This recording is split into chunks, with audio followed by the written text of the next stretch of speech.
Hey, what's up, Shazi? Glory to the Most High, glory to Yeshua Mashiach, His Holy Son, and the Ruach HaKodesh, the Holy Spirit. Now I'm gonna get into something that most people miss. It's right at the beginning of the scriptures, the actual scriptures, the actual book, the scriptures. If you can see that, let me see something.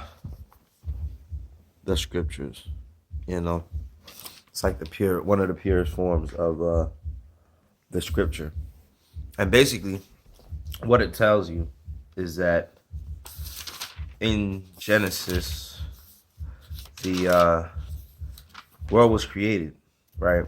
And most people think the world is round. Most people think the world is round. I'm here to disprove that. They think you can land on the moon. They think the sun is this huge star in the middle, somewhere in the universe, flying around at, who knows how fast. And the Earth rotates really fast, and everything gets moved around the sky. But tell me this: they say the Earth moves at 1,500 miles an hour, rotating.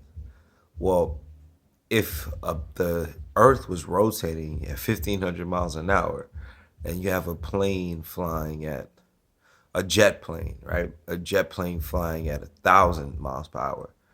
How would the jet plane ever reach its destination if the Earth is rotating at 1,500 miles? You see what I'm saying? If it's flying slower than the Earth is rotating, that means they'll never reach its destination, because the Earth would just keep turning, and the plane would keep going, but it would always be 500 miles ahead of wherever it's supposed to be. Think about that. Think about that. If the Earth really rotated and it's rotating faster than we can fly, how will we ever reach our destination? It'd always be ahead of us, right? Now, if the Earth was static instead of dynamic, instead of going so fast, then you could fly 1,500 miles in a direction and actually get to the place 1,500 miles away from where you were at any speed, 200 miles an hour, 800 miles an hour, whatever, right?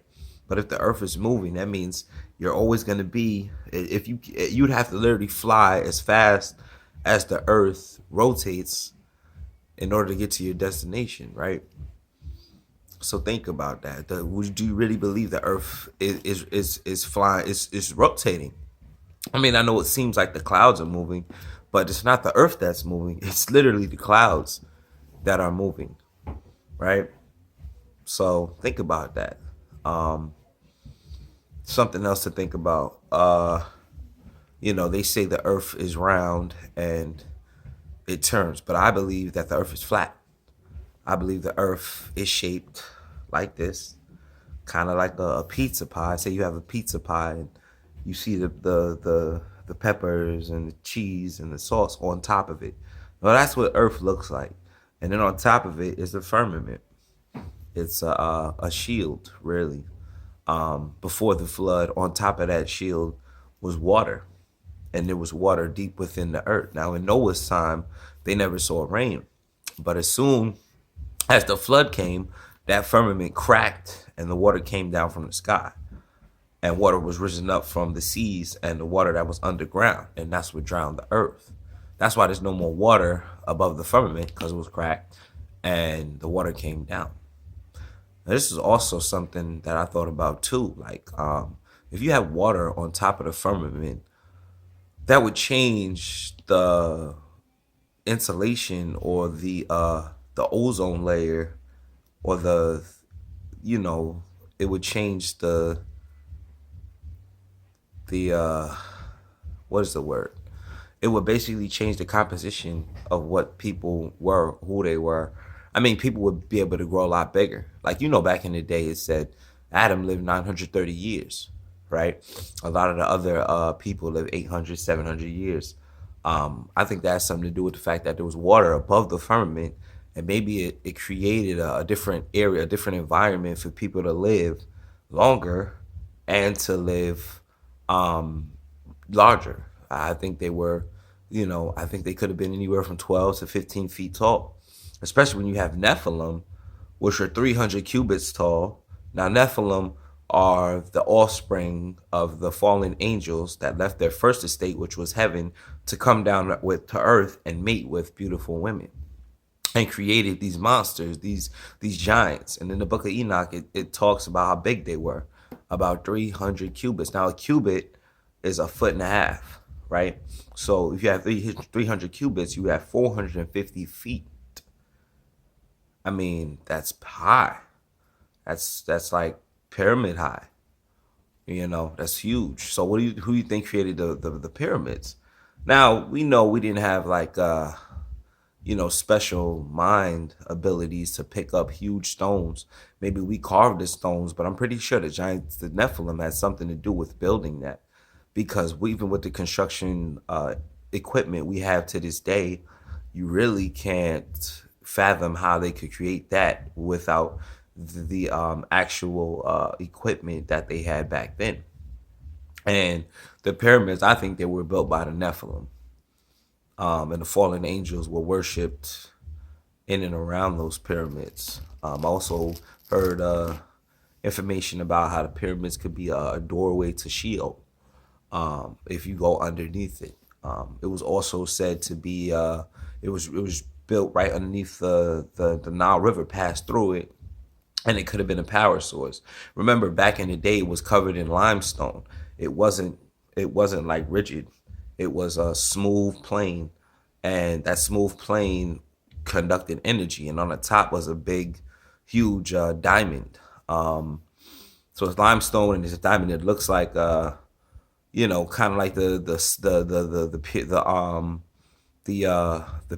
hotel in Las Vegas that's supposed to look like a pyramid. I forget what that hotel is called, but the way it's smoothed out, that's the way the pyramids actually look. And I think that had a lot to do with the Nephilim building it. And with something 450 feet tall lifting up a 12-ton slab of brick is nothing, right? And there had to have been Nephilim all over the globe, because there's pyramids all over the globe, right? There's giant statues that a regular 5'9", 5'10" human couldn't dream about lifting. Even if you had 100 men, you still probably couldn't lift that up.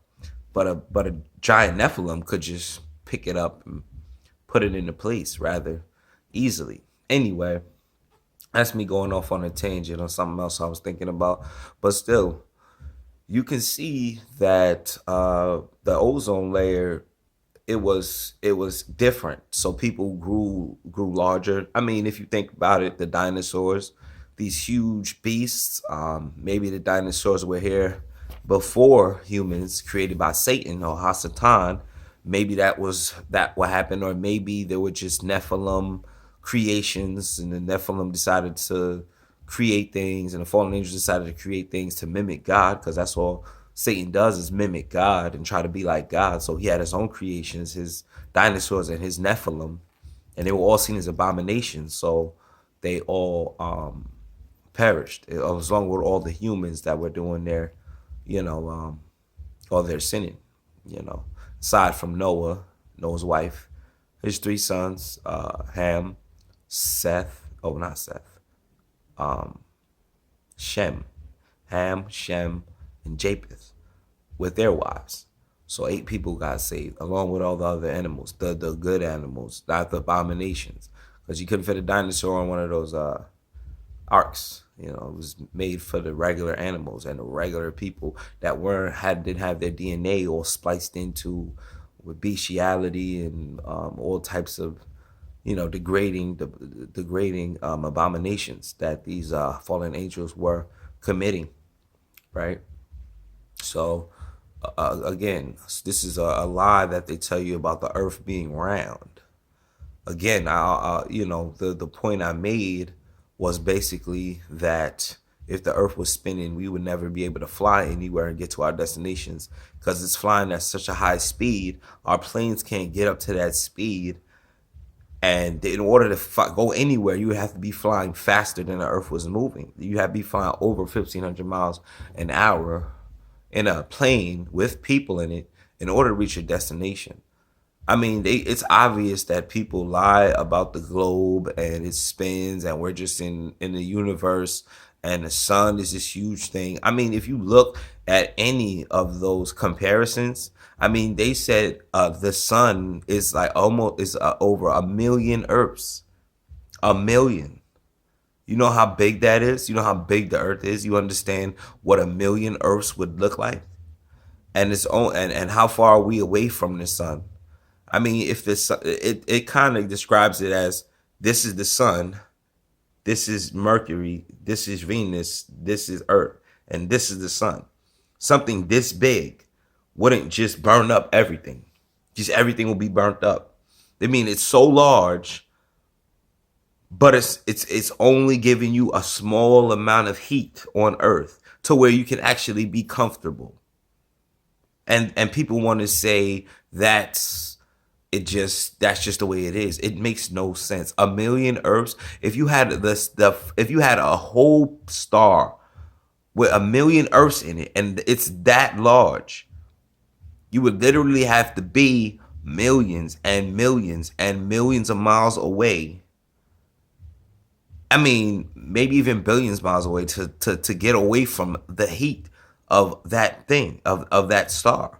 It makes no sense that this whole thing is the sun, and boom, boom, boom, Venus, Mercury, Venus, Mars. I mean, if it was like the sun would have to be right here, and then all the other planets would have to be over here, because that's how big the sun is. 1,000,000 Earths, maybe even more. That's just what I can remember. Right? So think about that. I mean, if the sun was really that big and giving off that amount of heat, everything would be incinerated.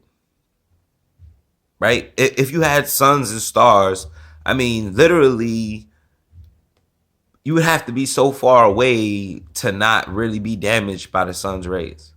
If it's really that big. Or maybe the chart or the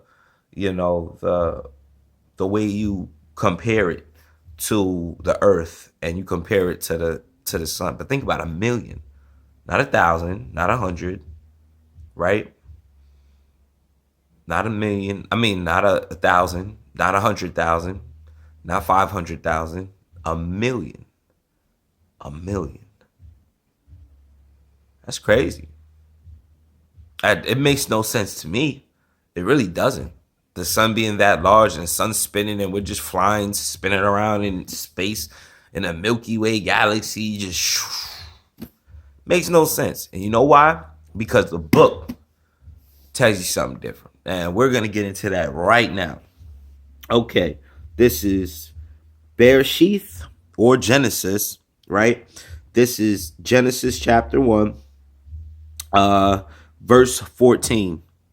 And Elohim said, let lights come to be in the expanse of the heavens to separate the day from the night, and let them be for signs and appointed times and for days and years, and let them be for lights in the expanse of the heavens to give light on the earth. And it came to be so. And Elohim made two great lights, the greater light to rule the day, and the lesser light to rule the night and the stars. And Elohim sent them in the expanse of the heavens to give light on the earth, and to rule over the day and over the night, and to separate the light from the darkness. And Elohim saw that it was good. And there came to be evening, and there came to be morning, the fourth day. Now, what did that just say? Did it say the sun is a huge star burning, spinning around, flying around the universe? Did it say that the moon is actually a big rock that gets illuminated by the sun, and the sun just doesn't move, and the earth spins around the sun and spins around on its own axis? Did it say anything like that? No. It describes the sun as a great light, and it describes the moon as a lesser light. A light. The moon is a light. It is a light. It is not a rock. It is not a planet. It is not a. It's not a moon. It's not what you think it is. It's a light, a luminary. that gives light during the night. And what are the stars? Stars are other lights to help you understand the zodiac, help you understand the feast days, keeping like that's how they navigated back in the day with the stars. They didn't have all these crazy instruments and GPS, but you could still get on the boat and be in the middle of the ocean and know where you are. And how would you know where you are? Because of the stars. They read the stars. They knew where certain stars were. They knew how to follow certain stars. They knew the compass, northwest, east, and south. They followed the stars. They didn't have any type of instruments, but they knew where they were going and they got there. Anybody have no GPS or satellites or fiber optic run wires all along the ocean floor? You know, they didn't have all that. They used the stars, and that's exactly what they was made for, to help us navigate our realm, Earth realm. This is not a planet, people. This is a realm. It is a realm. All right, they're telling you it's a pizza pie. Earth is the same way like you have Earth right here all around. You know, you have Africa, North America, South America, Asia. I mean, Europe, Asia, and Australia. And around it is Antarctica. Antarctica is really big ice sheet, and it blocks you from falling off. Just in case you go too far off, you won't fall off because you'll find ice. You'll find just a large sheet of ice that blocks the whole Earth from people from falling off. Because people will have that same query, you know, that question. You know, what if the Earth was flat, wouldn't you fall off? No, Antarctica is around the Earth, and that blocks you from falling off.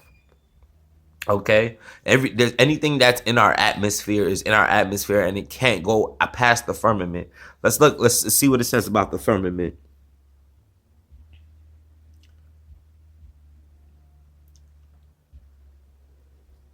Uh,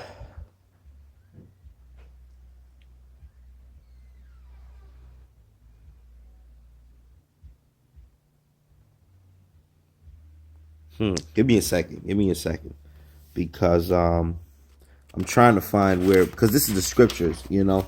So this is a different Bible, but this is supposed to be the purest form of the Bible. So it should say firmament.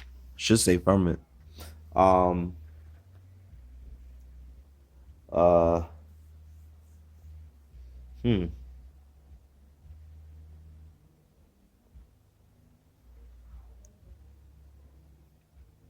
Well, maybe they didn't describe it in this one. I'm not trying to take up too much time. But basically there's a firmament over the water, and you can see it right here.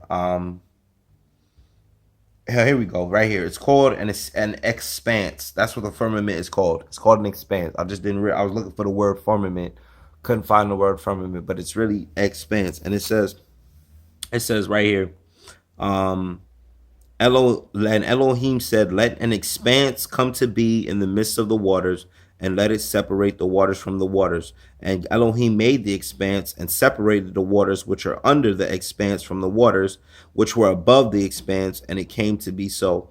And Elohim called the expanse heavens, and there came to be evening, and there came to be morning the second day. And Elohim said, "Let the waters under the heavens be gathered together into one place, and let the dry land appear." And it came to be so. And Elohim called the dry land earth, and the collection of the waters he called seas. And Elohim saw it was good. And Elohim said, "Let the earth bring forth grass, the plants that yield seeds, and the fruit tree and yields fruit according to its kind, whose seed is in itself on the earth." And it came to be so. Right? So the expanse is what separated the waters which were under the expanse from the waters which were above the expanse. So the expanse is called that's what the firmament is. It's called an expanse in the scriptures. Uh, an expanse is basically a firmament. It blocks it helps like keep it in, because he said there was water above the expanse. When I told you about the ozone later, how the water was above the firmament, and then there was water underneath the expanse, and then in the water dry land appeared, and the dry land was called earth. You get what I'm saying? The dry land was called earth. Not the heavens, not what's in the sky. The sky is the heavens. The earth is just dry land. All earth is the dry land. And they got you thinking that it's a big ball with a big deep, with an inner core that has melting points, no. And it's saying that the dry land, the only thing that's earth is dry land. That means if you're looking at the sea's not earth. It's just a sea. It's the sea. The dry land is earth. The heavens, that's where the light, the greater light and the lesser light dwell. And then there's the expanse over top that. Okay? Now, if the world was actually a globe, and you think about everything, the water, the clouds, the heavens, the atmosphere, all that we describe as earth. But that's not what it's saying here. That's not what it's saying. It's saying there's a greater light, a lesser light that are a lot smaller than you think. They're also lights. You can't land on a light. How you gonna land on a light? That's like saying I'm gonna land on the sun. I'm gonna burn up. You can't land on a light. That's like, if you look at light coming from the sun, could you land on top of that? You could look at the moon and it looks kind of funny with craters in it or whatever, but it's really a light. That's what it describes. That's what it describes here. And one thing you have to learn about this earth is you have to use your five sense perception. Because that's why God gave us five senses. He didn't give us five senses so that we can create all these instruments to increase our level of understanding. We really didn't need to have a microscope to learn how to heal ourselves from viruses and bacterial infections. We didn't need a telescope to be able to see that there's other things out there. You can see them. They're stars. Like, everything is described as a star. They're not planets. They're stars, and they're there to help you navigate the earth. This is what was put here before we had any type of instrument to let us understand what was really going on. It's like people. The stars are just there to help us out, right? The sun is there to help us out. The moon is there to help us out. And they try to get us away from Elohim. Elohim is plural, right? Him, it means a plural. So Elo is God, Him. So when you talk about Elohim, you're talking about the Most High, Yeshua HaMashiach, the Holy Spirit, and all the angels. Oh yeah, wisdom is up there too. We're gonna do a video on wisdom, because I actually met her in a dream, and she's a female spirit. She's great. I'm making a video about that. Anyway, so it's like, people try to take you away from the Most High. They don't want you to know that the Most High built this place, and that is it doesn't look like anything else in our quote unquote solar system. They give you fake pictures of Earth. All right, they switch the pictures up every 10 years. Or the pictures they have on NASA. They switch up the way the earth is shaped. Some people say it's pear-shaped. Pear-shaped, dog? Come on. What about all those pictures, right? They got all these pictures of Earth. They got all these pictures of giant gas clouds and clusters. It looks so beautiful from a freaking telescope. Telescope that can see millions of miles away. Millions of miles away, really? You can see millions of miles away? And damn, what, with a couple of mirrors, a big mirror, and I don't know. I don't know how telescopes work, but that's crazy. You gonna tell me? Come on, man. It's ridiculous. It's ridiculous, man. It's just ridiculous. It's just ridiculous. When you really think about this stuff, you find that hey, they were lying. They were lying, because you're not gonna land on the moon. It is not that far out from our atmosphere. It's in there, and the sun is bigger. It's the greater light, but it's also just a light, and it's also in our atmosphere. And they travel around the sky. They actually go through portals. And through these portals, they wind up going, when the sun sets, it doesn't really set. It goes through a portal and it comes back on the other side of the earth. And when the moon, because if you think about it, the moon around 5-6 o'clock, right, out here Eastern time, in New Jersey, you'll see the moon is already out. and you can still see it. It's not blinding light, but you can see it. And then you look all the way to the west and you can see the sun. But they try to get you to think that the moon blocks the sun, and then the sun hits the moon, and then the moon is illuminated, and that's how you get light. But you really can't get light from a stone or a rock. You could put a flashlight behind a stone or a rock, and it's not going to give off light. Yeah, when the moon comes up, the sun is already out somewhere else. It already went through its portal and it's out on another place on a planet on Earth to illuminate it. And the moon is with us when it's nighttime, and it illuminates the night. If we didn't have any moon, it'd be pitch black. If we didn't have any stars, it'd be pitch black. We wouldn't know what we're doing when it became nighttime. I mean, the more closer you get away from the city, it gets darker and darker and darker, but you can still look up and see the moon.